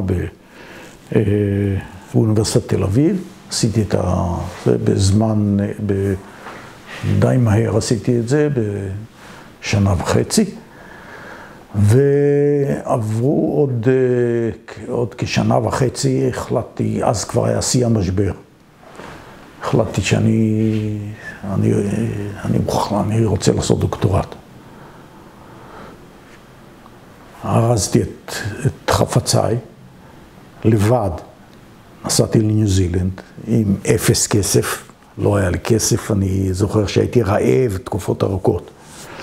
נסעתי לניו זילנד, עשיתי תוך 2.5 את הדוקטורט שם. חרף הקשיים, למרות שלא סבלתי, רק בהתחלה סבלתי מבדידות וממש מרעב. כדי לחסוך הייתי אוכל רק צימוקים ובוטנים, ותפוחים, הייתי קונה שק תפוחים, לזה היה לי כסף. אחרי זה התחלתי, סידרו לי כל מיני עבודות שם, וקיבלתי מלגות, ומלגות להצטיינות וזה. מה למדת? מה הדוקטורט היה? במנהל עסקים. כן, התחום הספציפי שעשיתי זה היה על המשבר, זה היה מחקר מקרו, המשבר בתנועה הקיבוצית, אבל ניתוח אקונומטרי שלה. זהו, אחרי זה חזרתי לארץ ועשיתי יחסית קריירה אקדמית די מהירה, הייתי כמה וכמה אוניברסיטאות, לימדתי, חקרתי וזה, פרשתי בדיוק בגיל 70. פרופסור אמריטוס. מי שפרש, כן. זהו, עכשיו חזרתי קצת למחקר, כי אני לא עושה את זה בקצב הנכון, אבל חזרתי במידה מסוימת. זה הסיפור שלי. מעניין. לשאלה כללית כזאת, נחזור רגע למלחמת יום כיפור והשפעתה עליך באופן אישי, ואיך אתה רואה על המדינה, או לקחים שנלקחו או לא נלקחו. תראה, הנושא הזה של מוכנות ושל הנושא הזה של היבריס, אלה נושאים שחקרתי. פרסמתי פרסומים רבים יחסית, בדיוק בתחומים האלה. אחת העבודות שעשיתי זה על מלחמת יום כיפור עם פרופסור בן אליעזר מאוניברסיטת, אני את הצד הניהולי והוא את הצד של מדע המדינה, פרופסור אורי בן אליעזר מאוניברסיטת חיפה, חוג למדע המדינה, גם הוא אמריטוס. מה עובר בראשים של מדוע אנשים מוכנים או אינם מוכנים. ואין ספק שמלחמת יום הכיפורים, אני הקטן בזמנו לא עמדתי על זה, כי גם אני הייתי בתחושה שאנחנו כל יכולים, והנה עובדה מלחמת ששת הימים. אני זוכר, הדבר הראשון שאחד מבני הכיתה שלי, שהיה גזבר באותו זמן, אמר, רוץ מהר אל המתנדבים, זה היה עוד בשבת, ותסביר להם מה קורה. האנגלית הייתה שגועה על פי, והסברתי להם, אמרתי, תראו, אין מה לחשוש, יש לנו ניסיון עם מלחמת, אני גם הייתי שבוי בקונספציה, אין ספק, אני הקטן. זהו, זה הסכנה מוחשית, סכנה שאם נקלעים אליה, כן, התוצאה היא הרת אסון, בכל צורה. אני יכול גם להגיד שבמידה מסוימת אני מזהה את זה במנהיגות של היום, בהנהגת המדינה של היום, שהם לוקים בעיוורון ולוקים בהיבריס קשה, ואנה אנו באים. אני לא רוצה להיכנס לעניינים פוליטיים, אבל אני בודק את העניין הזה מנקודת ראות שאני מכיר בין קצת מהעיסוקים האקדמיים שלי. והדבר הזה הוא ברור לחלוטין, שיש כאן קבוצה לא מבוטלת שלוקה בחטא היוהרה, וחושבים שכוח זה חזות הכל, והדבר לא כך. אני מקווה שאני מתבדה. עליך אישית המלחמה השפיעה? המלחמה, לא. אני לא זוכר שהיה לי אי פעם איזשהן בעיות, למרות שאין דבר כמעט שלא עברתי. במרוצת השירות הצבאי, בסדיר ובמילואים. אולי במלחמת ההתשה, הדבר שהיה לי, זה תקופה קצרה, זה כל טריקת דלת, הייתי נרתע ככה. למה זה? זה מנפילות. כשאתה אדם עובר אלפי נפילות, כן? או יציאות ונפילות. אלפים, ולא במרחק גדול, אלא אתה ממש מריח את זה. כן? ומרגיש את האבק בידיך, וחש את העשן בנחיריך, אז זה נכנס חזק מאוד. הייתה תקופה מסוימת שכל טריקה כזאת של דלת, הפלה של סיר או של דבר כבד, הייתי, זה עבר מהר מאוד. זה עבר מהר מאוד. אני חושב שהחינוך שאנחנו קיבלנו, במידה מסוימת יש כאן נוקשות גם של חלוציות להיות קדימה, הוא לא נתן מקום לדברים האלה. ואני לא אומר שהם לא קיימים, ואני מודע לזה שהם קיימים, אבל אני יצאתי, אני גם, אם נגיד שמלחמת ששת הימים, ולפני זה ואחרי זה, בואו נגיד עד ההתשה, בתי עלה, אני לא זוכר שאני פחדתי אי פעם. לא זוכר שפחדתי. בסדר, להפך, זה היה תחושה של מה שנקרא גנג הו. ללכת קדימה וזה. אחרי מלחמת ההתשה, כבר הבנתי, זה לא משחק. ולהגיד שלא פחדתי במלחמת יום הכיפורים וזה, אני אשקר. צריך לבלום את זה כמובן, כי אתה מפקד ואתה לא יכול לרשות לעצמך להוריד את הראש ולהגיד שאתה מפחד או משהו. אבל זה ברור שזה קיים. ככל שאתה מנוסה יותר, אתה מבין, אתה יודע גם איך לכלוא את הפחדים או את החרדות. זה גם שאתה גם יותר מבוגר, זה מקל על המצב. עכשיו שאלה היפותטית, זאת התשובה. במלחמת יום כיפור הייתה, אפשר להגיד, התגייסות כללית של כל הציבור, כל מי שיכול למלחמה. הכוחות בגדול נעו לחזית, היו גילויי פחד כמובן, אבל בעיקרון הרוב הגדול זה. האם היה ותיכפה עלינו מלחמה דומה בעתיד? אתה חושב שההתגייסות הציבורית תהיה דומה? לא. להבתי אני אומר את זה. בנסיבות של היום, לא רק שהיא לא תהיה דומה, אלא זה יהיה בלתי אפשרי. יהיה בלתי אפשרי מכיוון שהכיתוב שקיים בעם הזה, חוסר האמון של, בוא נגיד, של נקרא לזה במילת גנאי, האליטות המובילות בכל תחום, במערכת השלטונית, ומה שמתרחש כרגע היא כזאת אני מטיל ספק רב מאוד.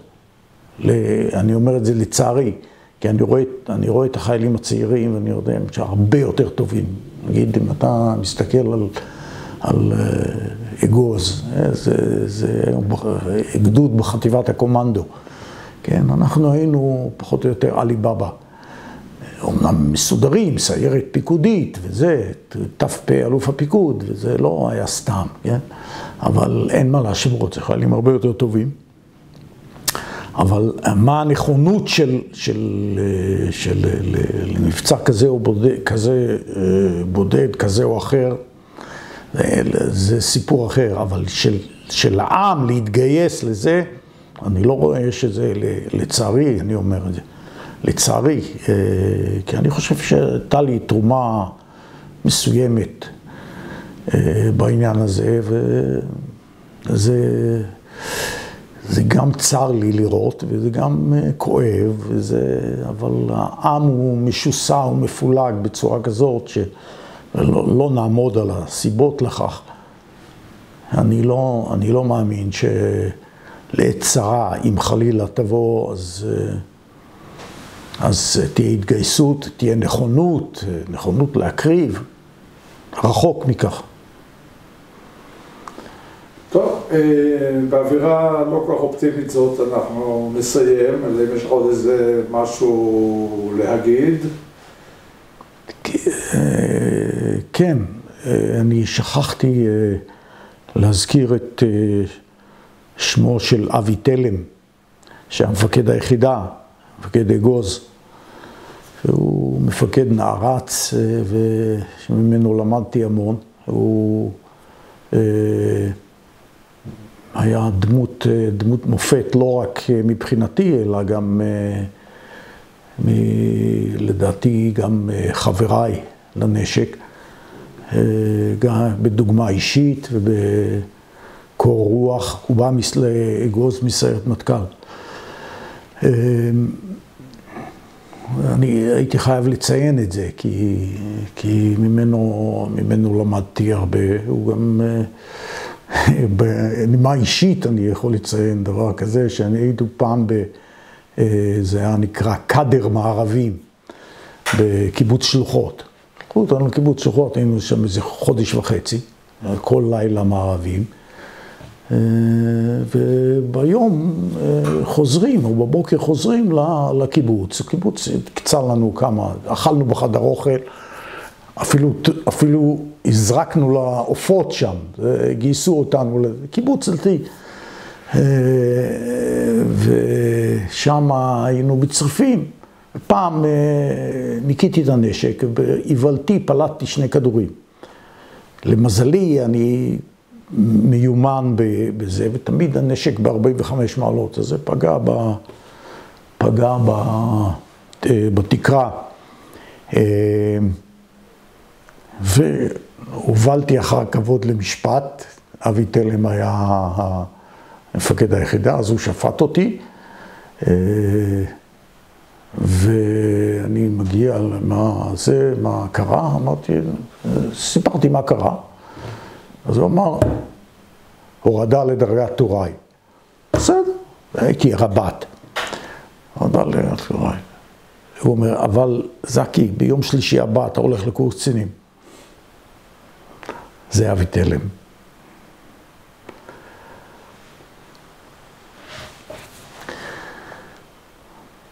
טוב, תודה רבה לך. תודה לכם. זקי שפר, חלק ב'. זקי, בבקשה. כן, אני רציתי להוסיף מספר מילים על הקשר החברי שקיים בינינו ותיקי אגוז, יוצאי הסיירת שהשתתפו גם במלחמת 6 הימים, אחרי זה מלחמת ההתשה. באמת תקופה עם פעילות מבצעית בלתי פוסקת, יום ולילה, במשך שנים לפחות במרבית התקופה שהיינו מגויסים, חוץ מהתקופות שהיינו בקורסים. על הרקע הזה מתחשלת, איך אני אקרא לזה, רעות שנשמרת עד היום. אנחנו קבוצה של כ-20 קצינים יוצאי היחידה, נפגשים עד היום כמה פעמים בשנה בכל מיני אירועים, וחוץ מהנוסטלגיה שהיא קיימת כמובן לאנשים בגיל שלנו, אז עצם התחושה והצורך להיפגש והרעות הזאת היא דבר שנשמע. אני רוצה לעבור קצת לתקופה של רגע, סליחה. איך נשמר הקשר עם משפחות הנופלים? הקשר עם משפחות הנופלים נשמר אף כי מן הסתם אחרי מעל 50 שנה הדורות מתחלפים, וקשה להגיד שמדי פעם יש פה ושם איזושהי פנייה של אחת המשפחות להרחיב על נסיבות נפילתם של הלוחמים, אבל זה הולך ופוחת כמובן עם השנים. רק השבוע הייתה פנייה של משפחה אחת לתאר יותר את נסיבות נפילתם של 3 בחורים, בעיקר בחור אחד, שעלו על מוקש ליד אל-חמה. וזה כמובן עם השנים הזיכרון הולך ומתעמעם, אבל הדבר הזה קיים. יש לנו אתר הנצחה מרשים, קרוב לקלת נמרוד, ששם אנחנו מתכנסים מדי שנה, ושם לכל אחד מהנופלים הרבים של היחידה, שיחסית היו יותר נופלים מאשר לכל יחידה אחרת בצה"ל, כולל 2 גדודי הצנחנים, אם לוקחים את זה לפי גודל היחידה. לכל אחד יש אתר הנצחה פרטי, שהוא מצטרף לכלל הנופלים, ושם אנחנו מתכנסים מדי שנה, ומזכירים את הנופלים, למרות שמרבית האנשים שם הם צעירים בהרבה, יכולים להיות אפילו נכדים שלנו, ועם חלוף השנים, אז הראשונים הולכים ומשתכחים בדרך הטבע. אני רציתי להוסיף כמה מילים על שירות המילואים. את השירות הקרבי שלי למעשה סיימתי מתישהו באמצע שנות ה-70, עוד אחרי מלחמת יום הכיפורים. הוצבתי להיות קצין אג"ם של אגד, שמפקדו היה אריק חמון מהצנחנים. זו הייתה תקופה מעניינת. עשיתי המון מילואים, אז הייתי לפחות פעם בשבוע קראו לי. והיות והייתי קיבוצניק, ושם דווקא לא היו, רוב המילואימניקים לא היו חברי קיבוץ, אז הם ניצלו, זה גם התפקיד הזה של קצין אג"ם, הוא מחייב ככה להיות עם האצבע על הדופק כל הזמן. זאת אומרת, אני לא ספרתי, אבל זה היה אחת לשבוע, לפעמים פעמיים בשבוע, תקופה ארוכה. במשך התקופה הזאת גם עשיתי מה שאני חושב שהיום לא עושים, זה קורס מ"פים רב חילי, שארך 3 חודשים. בדרך כלל זה קורס של נדמה לי חודש, 5 שבועות. אז החליטו שצריך לעשות את זה עם זה, וזה כבר היה מזמן, לפני 40 ומשהו שנים, אבל אני זוכר את זה בתור אירוע. כל מפקדי הצוותים היו מגיבורי מלחמת יום הכיפורים. ולאחר מכן, אחרי תקופה של כ3-4 שנים כקצין אג"ם, אני הוצבתי לגיס הצפוני. שם הייתי קמב"ץ של הגיס הצפוני במשך תקופה גם כמה שנים. והגיס הצפוני היה לא פחות ולא יותר, מרחק של 500 מטר בקו אוויר מחדר האוכל של הקיבוץ, שזה גם הייתה נקודה שנוצלה היטב על ידי הצבא, ואני הייתי ככה, מה שנקרא on call, כל הזמן, כבר לא ספרתי את המילואים, כמה שצריך, כמה שצריך, נתתי, ופחות או יותר בזה הסתיימה הקריירה הצבאית הארוכה שלי. אולי הדבר האחרון שעשיתי זה ארגן אותי פרופסור אבי פיינבאום המנוח מהטכניון, לייעץ לראש אכ"א, שהיינו יועצים אסטרטגיים לראש אכ"א. אנחנו כתבנו ספר באסטרטגיה עסקית ועשינו הוא עשה את זה כאזרח, אני עשיתי את זה כאיש צבא, אבל פחות או יותר בזה זה הסתיים, הייתי בן 50 או משהו. זהו סיפורי האישי. תודה רבה, בהחלט מרשים.